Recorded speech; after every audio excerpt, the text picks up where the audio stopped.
orang saat ini sudah ditetapkan sebagai tersangka. Dan saat ini personel pengamanan baik dari TNI dan Polri sampai dengan saat ini telah diturunkan kurang lebih 548 orang dan akan kita tambah lagi dengan 2 SSK Brimob dari pusat.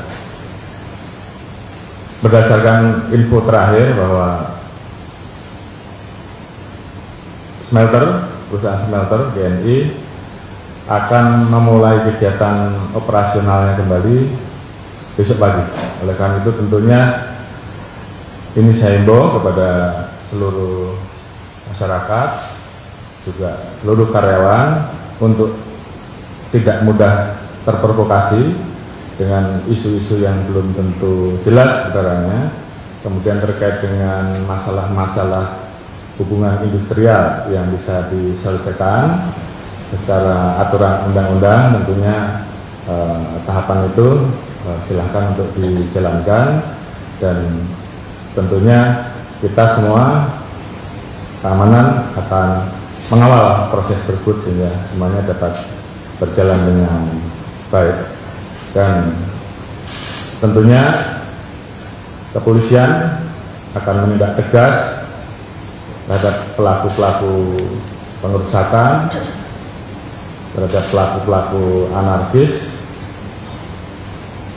sehingga ke depan kita harapkan hal-hal seperti ini tidak terulang kembali. Dan tentunya kepolisian bersama-sama dengan rekan-rekan dari TNI siap untuk menjaga, mengawal dan mengamankan program-program yang menjadi kebijakan pemerintah, termasuk di dalamnya adalah program yang terkait dengan investasi.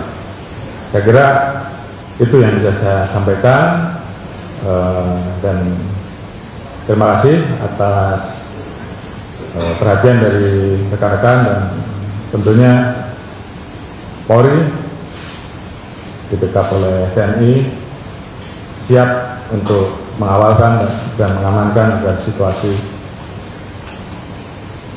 bisa bertahan dan kondusif. Demikian, terima kasih. Assalamualaikum warahmatullahi wabarakatuh.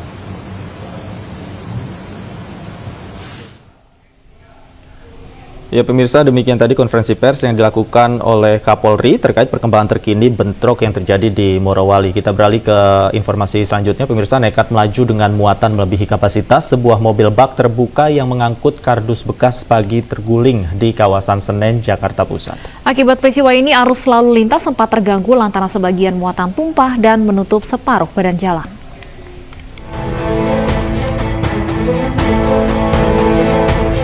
Mobil bak terbuka bermuatan kardus bekas ini terguling usai mengalami kecelakaan tunggal di Jalan Pramuka, Senen, Jakarta Pusat, Senin pagi. Beban muatan yang melebihi bobot mobil membuat sebagian ban mobil terangkat saat melaju. Kecelakaan pun tak terelakkan saat mobil naas ini melaju dengan kecepatan sedang dari arah Menteng menuju Pramuka. Saat melewati jalan menanjak, mobil seketika oleng dan akhirnya terguling. Akibatnya muatan truk yang menjulang tinggi tumpah dan menutup hampir separuh badan jalan. Menurut petugas kepolisian, kecelakaan disebabkan muatan yang melebihi kapasitas sehingga mobil tak mampu berjalan seimbang.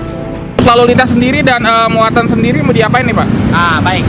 Saya dari pihak kepolisian akan tetap menghimbau ya kan kepada para pengendara yang lain agar tidak membawa muatan yang lebih, karena akan bisa mengakibatkan ya seperti ini, sangat membahayakan keselamatan orang lain.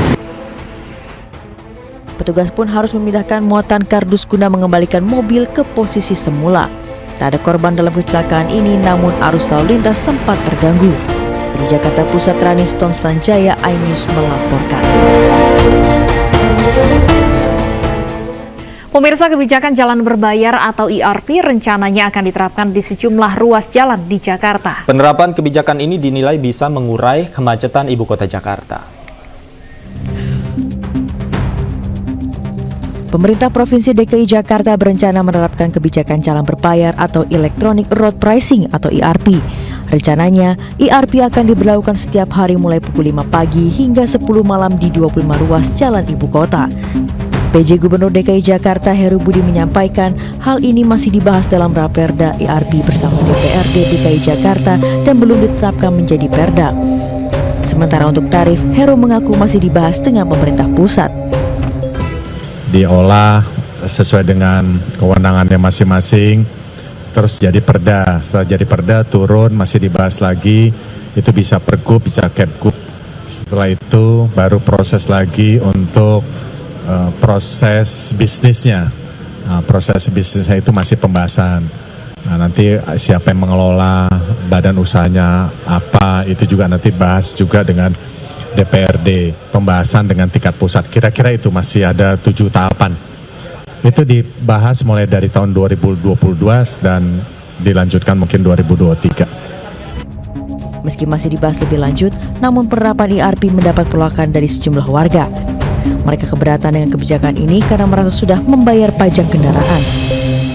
Pastinya nggak bakalan setuju lah. Bahan bakar kan sudah naik. Terus kita kan sebagai driver online juga nggak bakalan setuju dengan yang segitu juga. Itu aja sih tanggapannya. Kalau bisa jangan dibikin kayak gitu lagi deh. Jangan mempersulit masyarakat gitu. Ya, kalau memang itu memang harus diterapkan sama pemerintah, memang APBN-nya kurang. Ya kan, ini bicara tentang APBN, berarti kan ini untuk penambahan ya kan antara Pemda sama pemerintah pusat kan, APBD sama APBN kan. Emang itu kurang dari pajak-pajak yang lain. Rencana penerapan kebijakan IRP ini sudah lama dipelajari Pemprov DKI Jakarta, salah satu alasannya untuk membantu mengurai kemacetan di ibu kota. Dari Jakarta, tim liputan iNews melaporkan.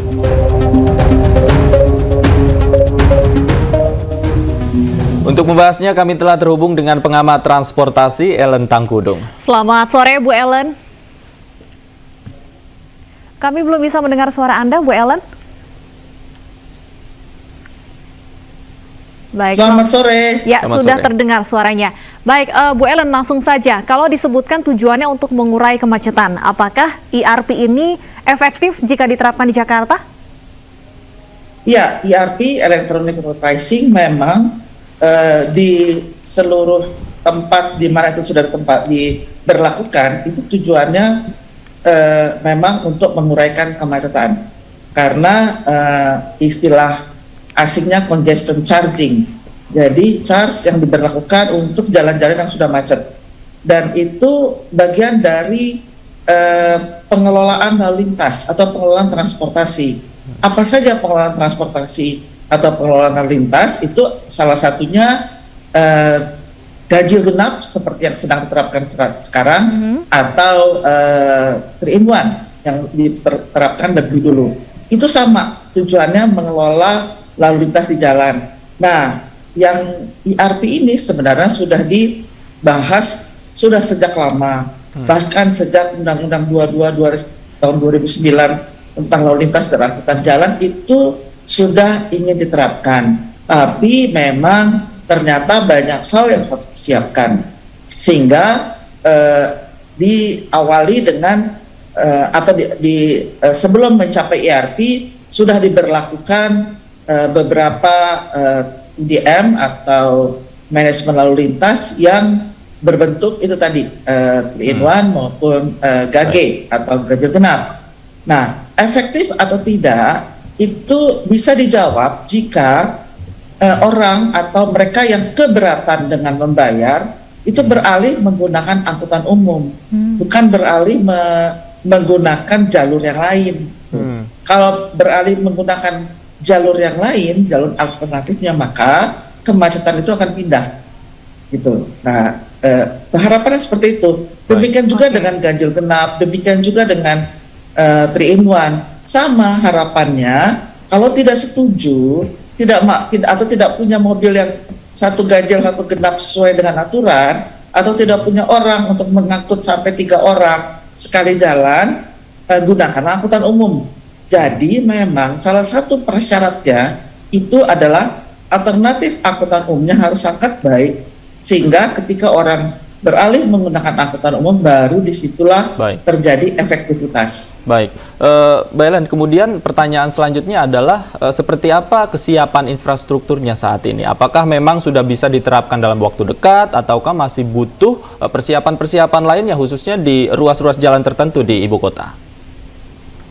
Kalau dikatakan infrastrukturnya, kan saya memang belum pernah melihat ya infrastruktur untuk IRP itu di jalan. Karena memang tadi seperti disampaikan oleh pejabat gubernur bahwa harus ada raperdanya dulu. Dengan perdanya itulah maka boleh dipasang rambu-rambu dan kemudian ada urusan bisnisnya. Artinya siapa yang akan menyediakan teknologinya? Karena teknologinya pun itu harus disiapkan. Nah, infrastruktur untuk itu kan belum ada, atau sudah ada saya juga belum jelas ya, tapi kalau dilihat di jalan, sebagai orang awam yang melihat di jalan sih belum tersedia. Itu mirip-mirip etle itu harusnya. Jadi bentuknya seperti etle itu, jadi ada portal, kemudian ada kamera-kamera yang akan merekam atau meng-capture kendaraan yang lewat, dan selain capture, kalau etle itu hanya capture, kalau ini juga mendidak biaya yang harus dibayar ketika lewat di situ. Jadi teknologinya sih belum disiapkan.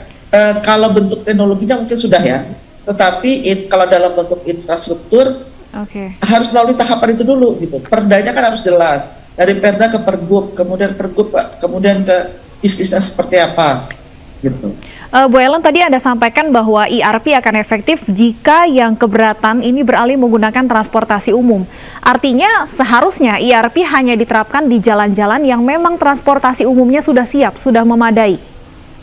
Betul, betul. Salah satunya itu transportasi umum harus sudah siap ya. Membuat lebih memadainya nanti bertahap bisa menggunakan dana yang dikumpulkan dengan IRP itu. Jadi IRP itu mengumpulkan dana bukan untuk dana yang lain-lain, harus benar-benar dikelola untuk di jalan tersebut atau di jaringan jalan tersebut terdapat selain angkutan umum yang baik, juga tempat pejalan kaki yang baik, karena pejalan kaki bagian dari angkutan umum ya. Kemudian haltenya harus bagus, terintegrasi dengan baik. Untuk mengembangkan itu supaya menjadi lebih baik, menggunakan dana yang dikumpulkan dari IRP. Tidak boleh dana itu digunakan untuk yang lain, karena tujuannya supaya orang beralih. Dan kalau kita ingin itu efektif dan orang benar-benar bisa beralih, ya, harus angkutan umumnya harus baik. Tapi bukan hanya itu syaratnya. Syarat yang utamanya memang jalan itu harus sudah macet. Apa kriteria macet? Ya kalau teknisnya volume dibandingkan kapasitas. Jadi kapasitas jalan itu sudah dilampaui, volume jalannya sudah dilampaui, kendaraannya sudah lebih banyak dari kapasitas jalan itu. Itu harus itu dulu. Karena kalau di jalan-jalan yang tidak macet tidak boleh diterapkan. Gitu.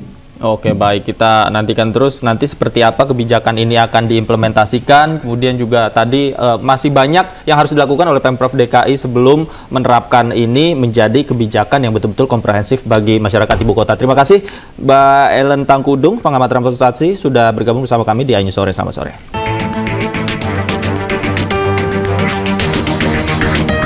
Sepak terjang Prabowo Subianto sebagai Menteri Pertahanan terus mendapat nilai positif dari masyarakat sebagai figur presiden masa depan.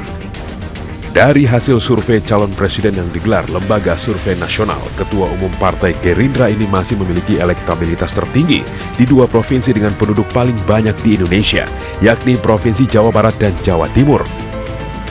Di Jawa Barat, elektabilitas Prabowo unggul telak dengan raihan 54,8% atas dua pesaing terkuatnya, Anies Baswedan dengan 24,8% dan Ganjar Pranowo dengan 13,2%.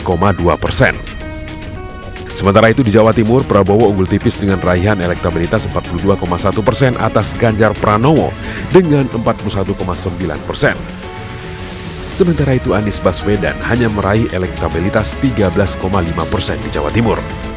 Berdasarkan hasil survei LSN, jika Pilpres hanya diikuti 3 capres, maka Ganjar Pranowo dan Prabowo Subianto ini bersaing ketat menjadi pemenang.